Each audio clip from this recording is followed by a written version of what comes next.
This is my conversation with Eric Young, Managing Director and VP of Sales and Marketing at Polartec.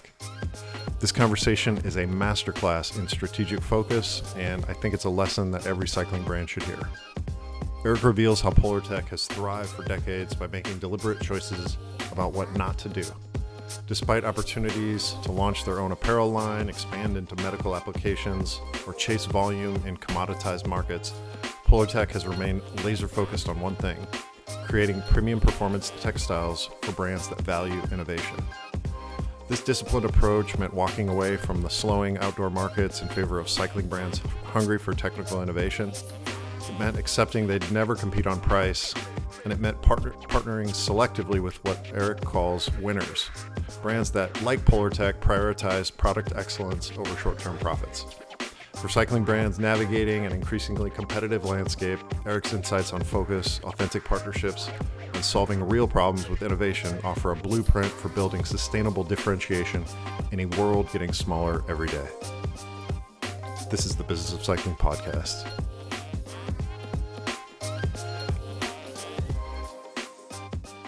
Eric Young, thank you so much for taking the time to speak with me today. I love your guys' products. I know you're a big part of Polartec. You've been there for a while. And so thank you for taking the time today. An ingredient brand, I love speaking with people from ingredient brands. It's a little different than the bike brands. It's a little different than the consumer brands. And so I think today we're going to dive into what makes an ingredient brand from your point of view, from Polartec's point of view. So this is going to be fun. So where does this podcast find you today?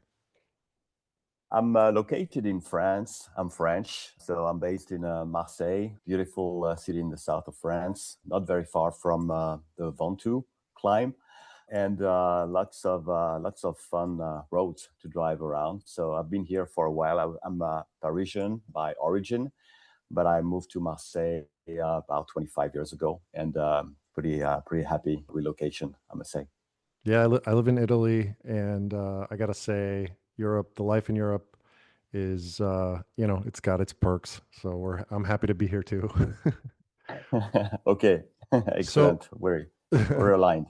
So I guess maybe just to get started, can you tell me a little bit about where you're from originally, where you grew up, kind of your schooling, that kind of thing, so we can get some color into, who you are and what is your title exactly? It's Managing Director? Yeah, it's Managing Director, and I've got a Milliken title, Milliken being the mother company, the owner of Polartec since 2019. My title within Milliken is Vice President of Sales and Marketing. Well, I'm actually managing a lot of the business, and I'm specifically in Europe and Middle East since a few months because there's a lot of activity in that area right now. So that's my focus. As for my background, I was born in 1970 in Normandy, and I lived and studied in Paris for most of my youth, spending a lot of time in the weekends and holidays climbing and skiing in the Alps with my dad. Studied economics in Marseille, actually already at the time, and I went back to work in Paris because my first career was in the entertainment area. I worked in record companies for a while, and then the outdoor grabbed me back, and I joined a small outdoor company back in 2002. Located in Aix-en-Provence, that they were doing some running equipment and outdoor equipment. And I had a chance to speak with the Polartec people who hired me at the time. So that was then in 2005, 2006. And I joined Polartec as a marketing manager for Europe in 2006. And then things moved to getting more sales responsibilities and marketing responsibilities in Europe, then in Asia, then globally, and here I am today, 19 years of Polartec, and an experience really focused on interacting with our customers, being a sort of interface between the product and the end user, being at some level an end user myself, and partnering with brands is my passion, and it's really closing that gap between what our product and engineers do, and what the audience needs. That's really where I think I'm finding myself, like kind of in the middle of that ecosystem. You studied economics, and Mhm. economics, was that something that you sort of found yourself marketing, economic sales? There was something that you always kind of thought was a good place to be? Was it the flexibility? What did you like about that? Yeah, I think flexibility is a good summary. I wanted to have chances to do different things. I wasn't fully sure of what I wanted to do. I actually could have hoped at some point to become a musician, and then working in the music industry was something that was appealing to me at the time. And my studies in economics and business administration helped me navigate through that, and try to find happiness between the product and what I learned at school, and that's where I am today. I've always tried to combine passions and work. I always found that I would have a better chance to succeed if I knew the product, if I was passionate about a product, and that's always been the case, whether it was in the music industry or in the outdoors and cycling. Now I'm kind of designed that way, trying to combine things. And so you said, I know Polartec is big in not only cycling, but also other types of. Do you want to give people just a quick overview of Polartec's kind of the divisions, the various divisions that I know you guys are huge in cycling. That's kind of how I got to know Polartec, but I know you also work in the outdoor industry as well. Yes, exactly. And I'm referring very often to the outdoor as a whole, places where you're going to play, and that's mainly sport activities. So that's really where Polartec was born. The Polartec brand and the business was born as the creator, the inventor of the modern synthetic fleece that Polartec created with Patagonia at the in the early years, in the early 80s, if I remember right. And from there, Polartec continued to create, to come up with solutions for the sports, for the outdoor enthusiasts. Polartec was and still is an American company. It was originally based in New England, and had a long history, because the original company, called Malden Mills, was born in 1906, and always did textile for different uses, from upholstery to fabrics for the military, for doing parachute kind of textile. So it's always been a textile inventor, and they created the fleece that we all know back in the 80s. And from there, the story was to always invent and create and come up with new solutions to offer better performance and comfort for people doing sport activities in the outdoor. And this long history in the military is still something that Polartec has today. We still have a large business in the military. Lots of military soldiers are using Polartec fabrics across the world. And workwear as a whole, not only military workwear, because that's also an area where people don't play outdoor, but they work outdoor, and they also need stuff that performs. So Yeah. that's really a little bit the three big areas where we are: workwear, military, and outdoor, including cycling. Right. And so anywhere where people need protection, is protection the right word? Protection is the right word. Protection, comfort, performance. It's hard to describe what Polartec does, because we started with fleece. That was a protection, or more an Insulation. Yeah. insulation kind of category, and Right. to insulate you from the cold is definitely part of being protected. But we use the term protection a little bit more when it comes to protecting ourselves against the elements: water, snow, rock, or fire. So those fabrics belong to a category that we call weather protection, and we'll talk about it maybe later Sure. when we No, speak I about get. the different product categories Polartec is involved in.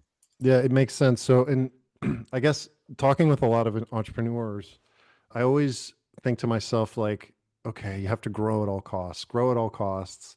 But it sounds like that's sort of how business, there is kind of that inherent rule to grow. But to be an ingredient brand, you're making some very specific decisions.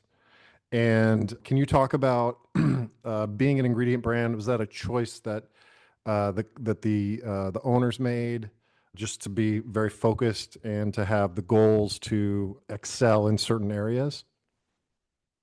I'm not sure if it was by design. I'm not sure it was a goal at the end of the 70s that some people said, okay, we're going to create an ingredient brand. The Polartec brand actually came up after fleece was invented. The original name for fleece was actually Polar Fleece back in the days. And they created that label, and they offered a possibility for brands to sub-brand their apparel collections with the little Polartec label that I'm probably wearing somewhere here. That gave the possibility for brands to tell a story, to tell Yeah. that they're using something that is special to differentiate themselves. And it actually worked. Was it by design? I would not be able to say. Some people even older than me would be maybe able to answer that question.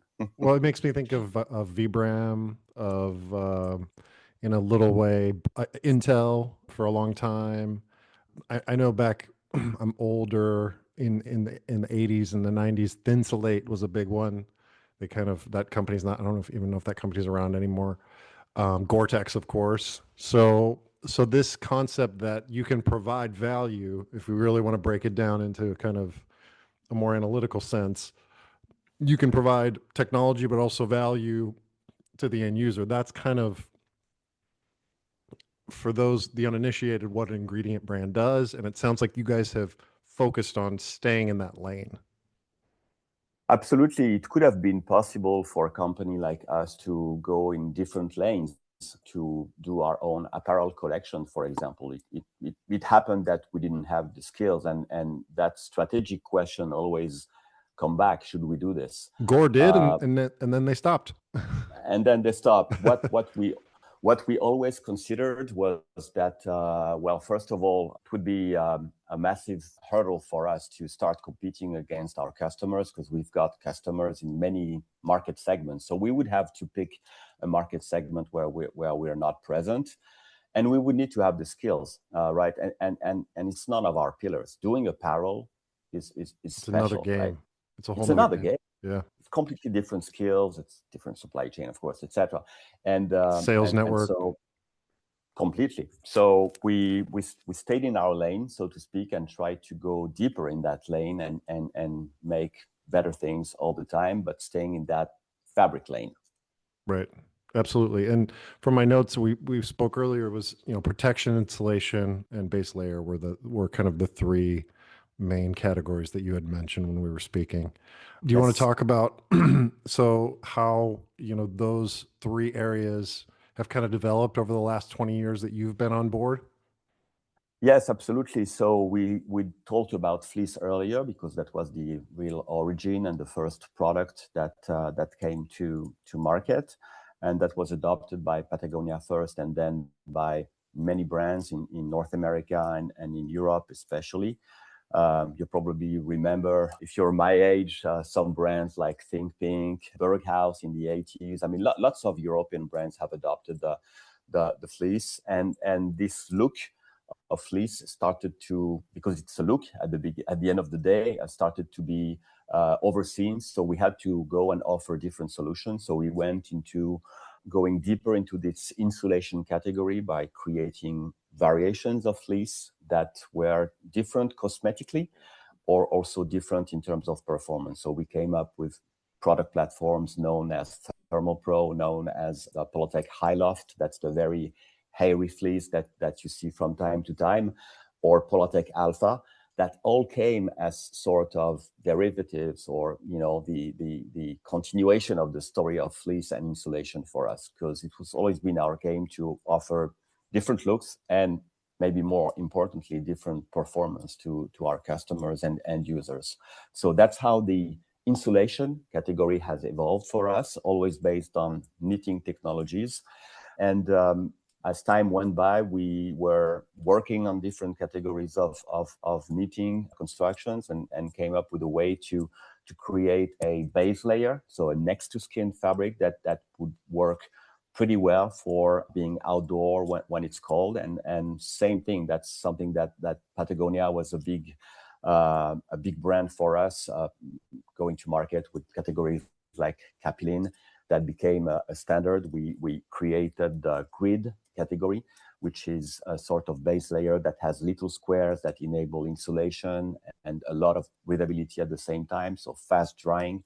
So it's really been a key platform for us until we came up with a textile that does that, but has a lot of stretch and can be used also as a mid layer called Polartec Power Stretch Pro, which is something that you find everywhere today in lots of our cycling apparel partners, but also with Arc'teryx and Mammut and many other brands.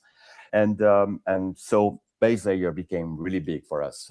Next to skin category became really big, almost as big as insulation. And then in the end of the 90s, we worked on the weather protection category, where you mentioned Gore, for example, but many other unbranded ingredient players in that space were already there.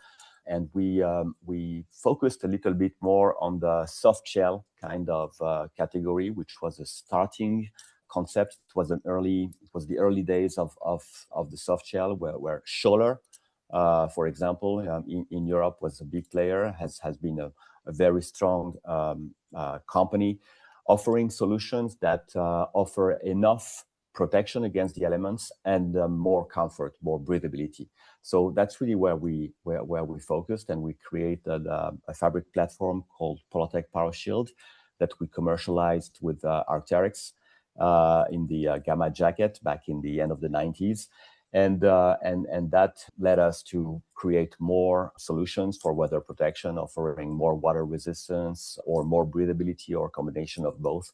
So that's the third real platform where we have actually invested a lot in the past 3 or 4 years, because there was a growing interest, especially from the cycling brands, to offer more performance solutions for that layering piece that you need to protect yourself against wind, against the cold, and against rain or other elements. And so how do I understand correctly that you don't go into the medical field? I know Gore's in medical, I believe. No, we had few small ventures. I mentioned Power Stretch earlier for some kind of compression type of applications, but that's never been a big area of focus for Polartec. Okay. Nope. And it feels to me like focus has been something that has been very important to you guys, and it sounds like it's been part of the success, in a sense that you're going really deep in certain areas.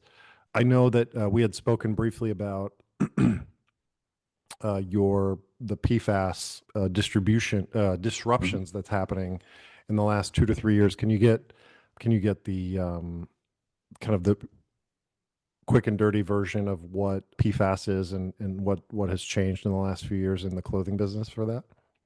Yeah, so PFAS, known as the eternal polluters. I'm translating from French to English here. It's probably not super well done, but they are substances, chemicals that have been used in many industries, in the apparel industry, but not only, for many years, and that have been identified as things that always remain in the environment. They do not degrade.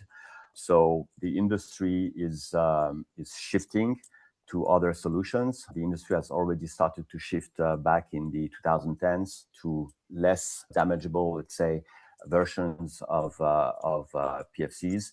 And we, as a company owned by Milliken, have decided to move away completely and to stop the use of PFAS back in 2022. So I'm hearing that some regions of the world, some states or some countries illegal are making that decision, but we are already completely out of it since 2022, as far as Polartec and Milliken are concerned. And so from this standpoint, again, we keep coming back across the value of an ingredient brand, but also the value of the components within clothing. In this regard, it makes me feel a lot. It feels a lot like, even, we can look at Shimano or brands that are ingredient brands, and that's something that you guys are very, very deliberate about that. And why I've noticed, and maybe you can correct me if I'm wrong, but I've noticed that you have made a very deliberate focus on cycling in the Mhm. last, I would say, 10 years. Yes. Why cycling? Why cycling? Well, there was different reasons. I would mention two of them. First of all, the outdoor segment as a whole that has been very, very vibrant and active for us in the 80s, in the 90s, maybe early thousands, started to slow down a little bit in terms of innovation and let's say hunger for newness and premium products. I know that it's a kind of shortcut and it's hard to describe in a few words, but there's been a lot of consolidation, a lot of commoditization in the outdoor, which made it a space that became slightly less interesting for us because we actually found fewer and fewer outdoor brands that were really super keen on investing in innovation and taking risks about creating new pieces of apparel, etc. At the same time, cycling that had never really been so technical about the pure use of technical fabrics and ingredient branded fabrics started to show an interest, a genuine interest. Not only cycling, by the way. What happened in the 2010s is that other segments of the market outside of outdoor became interested in ingredient brands and performance fabrics. That's the case for the lifestyle market, for example. Suddenly, in 2013, 14, 15, we started to get questions and interest Fashion, uh, from fashion and fashion. brands, and that was surprising to us. We studied that situation, of course, and we found out that it was mainly driven by demographics.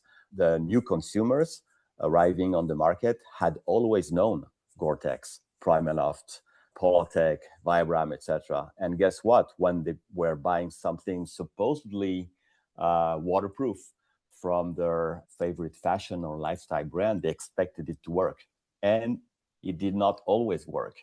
So that category of brands came and asked for solutions that came from Polartec, Gore-Tex, and others, and cycling in different maybe way, but maybe that's part of that big picture.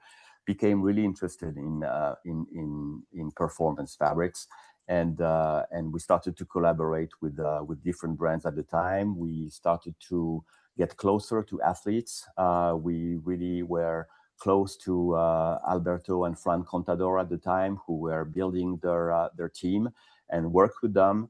And based on everything we learned during decades around the use of performance fabrics and textile in the outdoor for endurance, for extreme weather conditions, we use that knowledge and try to find intersections between the needs of the cyclist and what we do. And we found easily lots of intersections and a big hunger from brands to create with us new textiles and to adopt some of the textiles and tweak them a little bit to make them perfect for cycling.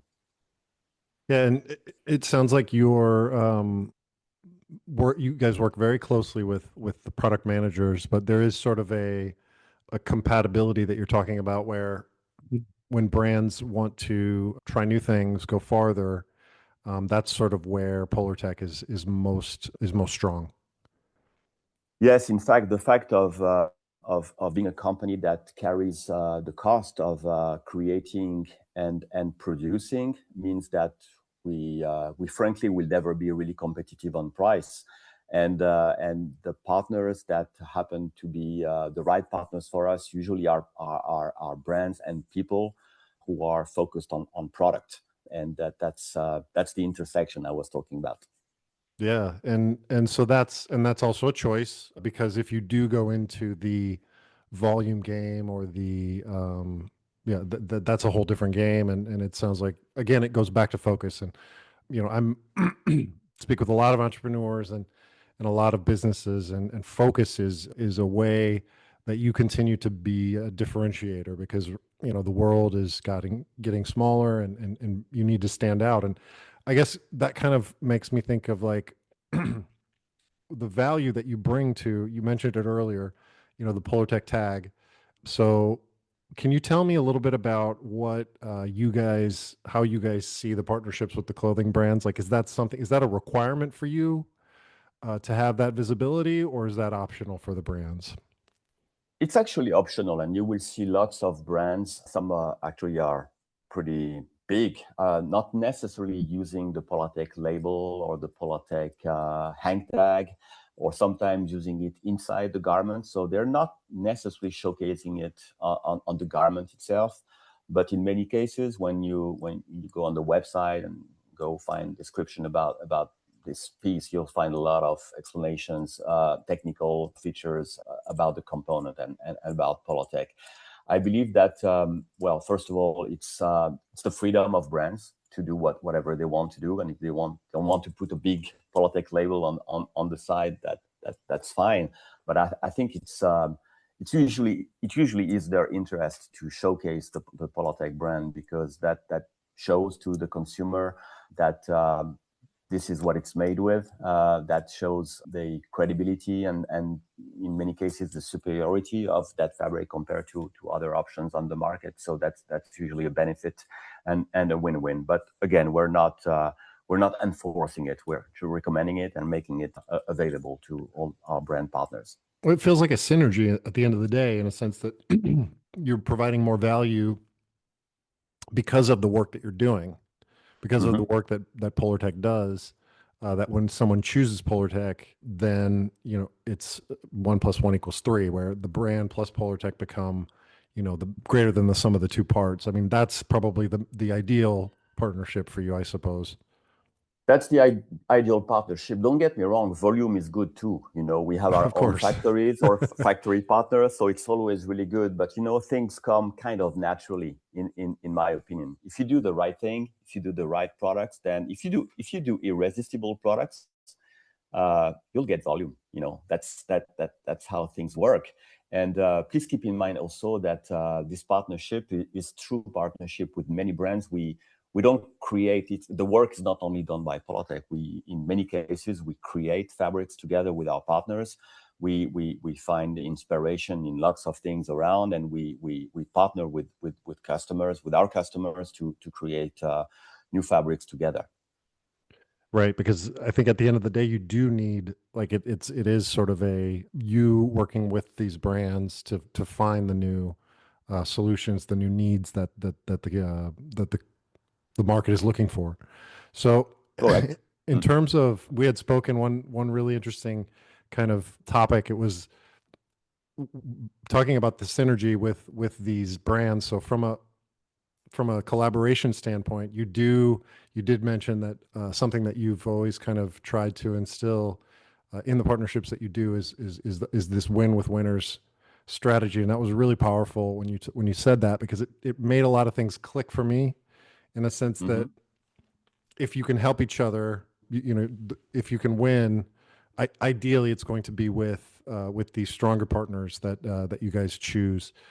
Do you get some pushback at times though, where wait a second, we also want the visibility? Like, how do you manage the being an ingredient brand, because maybe sometimes they get jealous of one another, or is that something? How do you manage that?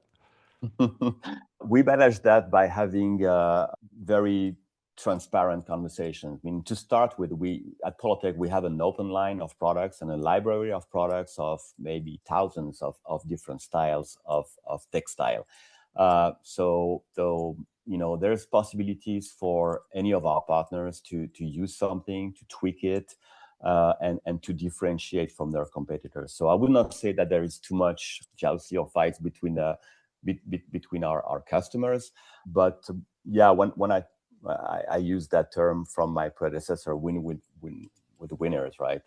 Gary Smith told me that. The idea is that for Polartec, being a premium and a creator and a producer, we have more chances to win and to succeed with our partners if those partners are people that are like us, Right.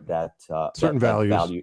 Yep. Yeah, that value product may be beyond profit. You're talking about going for volume, going for low price. Well, we're on the other side of that spectrum, and we're trying to spend more time creating things that are meaningful for users, and that should have success if they're meaningful for users. Yeah, and cyclists, they do value innovation. I think that's what we're saying and not saying, right? Where you had mentioned it earlier that there was a moment in outdoor where maybe the innovation wasn't as valued, and you were looking for the brands that maybe did value innovation because it's a strategic value that you guys have.